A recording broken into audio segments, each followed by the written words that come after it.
Bonjour, dans cette vidéo qui s'adresse à des élèves de seconde, il sera question de déterminer graphiquement l'expression d'une fonction affine. Et donc dans l'exercice que je vous propose de résoudre, il s'agit de déterminer l'expression algébrique des fonctions affines f, g, h et i qui sont représentées ici contre à l'aide de 4 couleurs différentes. Alors avant de commencer cet exercice, rappelons d'abord des définitions. Alors première définition, donc on appelle fonction affine une fonction f définition R pouvant s'écrire sous la forme f, la fonction qui a un nombre x fait correspondre à x plus b, où a et b sont deux nombres réels constants. Et justement, ces deux nombres-là, a et b, c'est ces nombres-là qu'il va falloir déterminer graphiquement à l'aide des représentations que nous avons dans cet exercice. Et pour déterminer ces deux nombres a et b, on va tout simplement se rappeler de deux définitions aussi importantes. La première qui dit que le nombre b, c'est tout simplement ce qu'on appelle l'ordonnée à l'origine de la droite qui représente f. En fait, c'est tout simplement l'image du nombre 0. Et donc, si graphiquement on arrive à lire l'image de 0, on aura donc la valeur de b dans l'expression ax plus b. Il ne nous restera donc plus qu'à déterminer la valeur de a, et a correspond au coefficient directeur ou encore à la pente de la droite qui représente f. Alors cette pente-là, c'est peut-être la partie la moins facile de l'exercice, il va falloir la déterminer. Et cette pente correspond tout simplement au quotient, l'image de x2 moins l'image de x1 sur x2 moins x1. Alors grosso modo, ça veut dire de combien de carreaux on monte ou on descend lorsqu'on se déplace de un carreau sur l'axe des abscisses. Alors tout ça, bien sûr, on va le réexpliquer. Néanmoins, graphiquement, cela donne ceci, où b, donc c'est l'ordonnée à l'origine, donc il suffit simplement de lire sur l'axe des ordonnées la valeur du nombre b, et donc l'insérer dans l'expression ax plus b. Et pour a, il va falloir calculer donc ce qu'on appelle donc la pente de la droite, qui est le quotient f de x2 moins f de x1 sur x2 moins x1. Maintenant qu'on a fait ces petits rappels de cours, je vous conseille d'appuyer sur pause et essayer donc de déterminer les expressions algébriques des quatre fonctions affines qui sont représentées dans cet exercice. Donc passons à la correction de cet exercice. On va donc débuter par la fonction f qui est représentée ici par une droite de couleur verte. Et on voit tout de suite que cette droite qui est représentée en vert coupe l'axe des ordonnées en -2. Alors -2, on se rappelle que c'est tout simplement le nombre petit b, donc dans l'expression ax plus b. Il ne reste plus maintenant qu'à déterminer donc la pente ou encore le quotient directeur de la droite représentée en vert, et pour cela donc il suffit de choisir astucieusement deux nombres et leur image. Donc ici on peut prendre par exemple l'image du nombre 0, on sait que l'image du nombre 0, c'est -2. Et on peut aller chercher tout simplement l'image du nombre 1, et l'image du nombre 1, c'est 0. Alors par définition, le nombre petit a, qui s'écrit f de 1 moins f de 0 sur 1 moins 0, c'est la propriété de tout à l'heure avec f de x2 moins f de x1 sur x2 moins x1. Et ce nombre petit a, f de 1, c'est 0, moins l'image de 0, attention, ça fait -2, le tout divisé par 1. Sauf que -2, ça fait +2, et 2 divisé par 1, ça donne 2.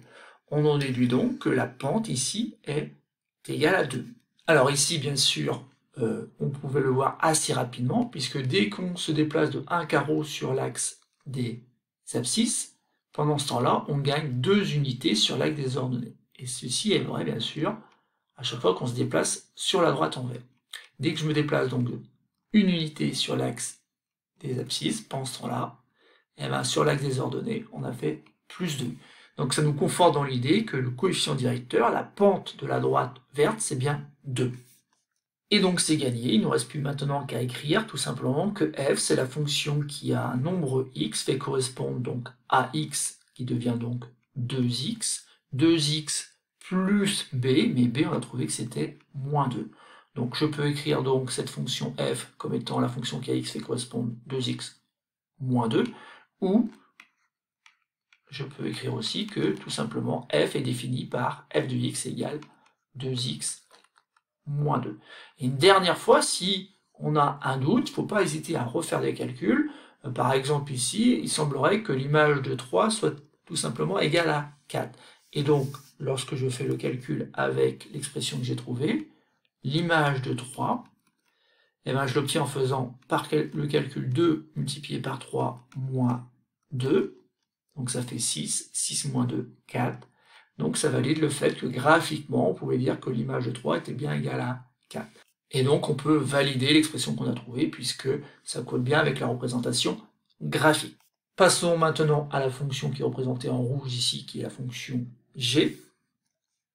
Alors cette droite qui est en rouge coupe l'axe des ordonnées en deux. Donc ça veut dire tout simplement que cette fois-ci, l'ordonnée à l'origine est égale à 2. Il faut maintenant déterminer donc le coefficient directeur ou encore la pente. Alors ici c'est pas très compliqué, on peut l'obtenir assez facilement. Et si vous écrivez tout simplement que le coefficient directeur est égal à et ce nombre A là, on peut l'obtenir par exemple en marquant que 3 a pour image moins 1, donc je vais pouvoir utiliser donc l'image de 3. Et je vais pouvoir aussi par exemple utiliser l'image de moins 2. L'image de moins 2 c'est 4, donc je peux écrire que A est égal à G de 3 moins G2 moins 2 sur 3 moins moins 2. Et en remplaçant par les valeurs qu'on obtient à l'aide de la représentation graphique, donc l'image de 3, on a dit que c'était moins 1, l'image de moins 2, c'est 4, et au dénominateur, 3 moins moins 2, ça donne 5, donc on obtient moins 5 sur 5 qui donne moins 1. Mais ce résultat-là, on aurait pu le déterminer assez rapidement, puisqu'en fait, on remarque assez facilement que pour passer de ce point-là à celui-ci sur la droite, on se déplace tout simplement de unité sur l'axe des abscisses, et pensant là, on fait moins 1 sur l'axe des ordonnées. Et bien sûr, ça se reproduit à chaque fois qu'on se déplace sur la droite. Dès que vous déplacez de unité sur l'axe des abscisses, pensant là, on perd unité sur l'axe des ordonnées. Et bien justement, c'est ce qui définit donc la pente de la droite, le coefficient directeur de la droite. On en déduit donc que g, c'est la fonction qui a x, fait correspond donc à x, mais a vaut moins 1, donc ça devient moins 1 multiplié par x, plus le nombre 2. Bon, c'est tout simplement la fonction qui a x, fait correspond donc du coup moins x plus 2, qu'on aurait pu réécrire g de x est égal à moins x plus 2. Autrement dit, on peut définir la fonction g par cette égalité qui donne l'image du nombre x par la fonction g. On vérifie que ça fonctionne bien, il suffit simplement de prendre par exemple l'image du nombre 1. L'image du nombre 1 avec l'expression qu'on a trouvée, ça deviendrait moins 1 plus 2 qui donne 1. 1 a pour image 1, bah oui c'est le cas. Ou encore, si vous n'êtes pas certain de votre expression, prenez l'image du nombre 4 par exemple, ça fait donc moins 4 plus 2, alors attention, ça fait bien moins 2, ça tombe bien parce que graphiquement 4 a bien pour image moins 2. Donc on peut penser qu'on ne s'est pas trompé, en effet ici on ne s'est pas trompé, on a bien déterminé une expression algébrique de la fonction g. Passons maintenant à la fonction h représentée ici par la droite qui est en orange. Bon, l'ordonnée à l'origine c'est pas très compliqué, donc ça vaut 1. Donc ça y est, c'est gagné, on a déjà le nombre b, il ne reste plus qu'à déterminer donc la pente de la droite orange. Alors pour cela, il y a plusieurs possibilités, on peut prendre notamment le fait que l'image de 2 c'est rien d'autre que 2, et puis allez, on va chercher ce point-là, l'image de 6 apparemment c'est 4. Donc en écrivant tout simplement, parce qu'il s'agit de la fonction h de 6 moins h de 2 sur 6 moins 2, on va obtenir donc la pente de cette droite. Donc l'image de 6, on a dit 4, l'image du nombre 2, c'est tout simplement 2, et au dénominateur ici, 2, et ça donne 4. Donc on obtient 2 quarts, que je m'empresse de simplifier en 1 demi. Donc on a la pente de la droite, alors ici bien sûr on n'a pas un nombre entier, on a un nombre en écriture fractionnaire, donc 1 demi. Est-ce que ça correspond à ce qu'on voyait graphiquement ici? J'ai envie de dire oui, puisque tout simplement, si on continue à se déplacer de unité sur l'axe des abscisses, on voit bien qu'on ne monte pas de 1 carreau, mais un peu moins. Un peu moins, parce que si on était monté de 1 carreau, on serait arrivé ici. Et là, on a l'impression d'être arrivé à la moitié de une unité sur l'axe des abscisses. Donc on monte ici de 1 demi, ça me paraît assez logique.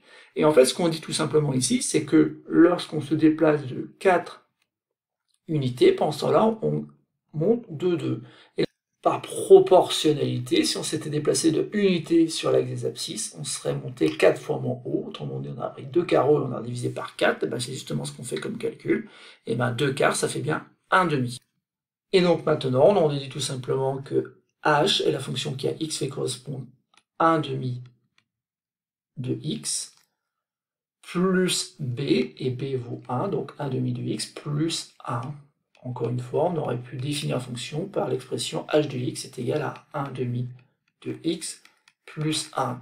Et si on essaye de vérifier qu'on ne s'est pas trompé, eh ben on va calculer alors par exemple l'image du nombre 2. Et donc l'image du nombre 2, ça fait bien 1 demi fois 2 plus 1.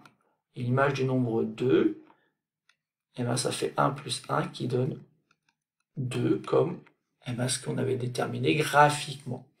Et ensuite, si on calcule par exemple l'image du nombre 3, on va se rendre compte que ça va peut-être pas tomber juste. En effet, ça fait 1 demi multiplié par 3 plus 1, soit donc 3 demi plus 1 que je transforme en 2 demi, et je trouve donc 5 demi. Donc l'image de 3, ça tombe pas juste, c'est bien quelque chose qui correspond à 5 demi, puisque 5 demi n'est rien d'autre que 2,5. Donc ça valide un petit peu notre expression qu'on avait trouvée ici. On peut donc maintenant passer à la fonction i. Alors cette fois-ci, on a une droite assez particulière, puisqu'en fait c'est une droite qui est tout simplement parallèle à l'axe des abscisses. Néanmoins, ici on a encore une ordonnée à l'origine. L'ordonnée à l'origine ici, c'est 3. Et donc on peut reporter ici que graphiquement, on a déterminé l'ordonnée à l'origine, qui vaut 3. Il ne reste plus qu'à déterminer donc la pente ou le coefficient directeur de ces droites. Sauf qu'ici, il va se passer quelque chose d'assez particulier. On peut prendre par exemple l'image du nombre 1 et l'image du nombre 2. Et à chaque fois, on trouve 3. Et donc, quand on calcule la pente, en faisant par exemple i de 2 moins i de 1, les images des nombres 2 et 1, sur donc 2 moins 1, et ça va faire 3 moins 3, sur 2 moins 1 par 1. Et en numérateur, ça fait 0, 0 divisé par 1, donc ça vaut 0. Et donc la pente ici, c'est 0. Mais est-ce si surprenant que ça? Non, puisqu'en fait, ici, lorsqu'on se déplace de unité, en fait, on n'a rien gagné, on n'a rien perdu sur l'axe des ordonnées, on est tout le temps égal à 3. Et donc ici, on a une fonction assez particulière, qui est la fonction i, qui a x fait correspondre 0 multiplié par x plus 3, que je vais m'empresser d'écrire de manière plus simple, en disant tout simplement qu'ici, ça fait toujours 0, et donc on a une fonction qui a un nombre x et correspond tout le temps 3. On dit que i est tout simplement une fonction constante. En effet, quel que soit le nombre de départ ici, que ce soit 1, 2, 3, 4 ou même 4,5, son image, ça sera toujours 3. Donc la fonction i rend constamment la valeur 3. C'est pour ça qu'on dit qu'elle est constante. Voilà, c'est fini pour cette vidéo. Il faut savoir ce qu'on a fait dans cette vidéo est très important. Il faut être capable de jongler entre la représentation graphique, ici, de fonctions affines, et donc les expressions algébriques qui correspondent, mais aussi être capable de faire le travail inverse, c'est-à-dire à partir d'une expression algébrique, de construire donc la droite qui représente donc la fonction affine.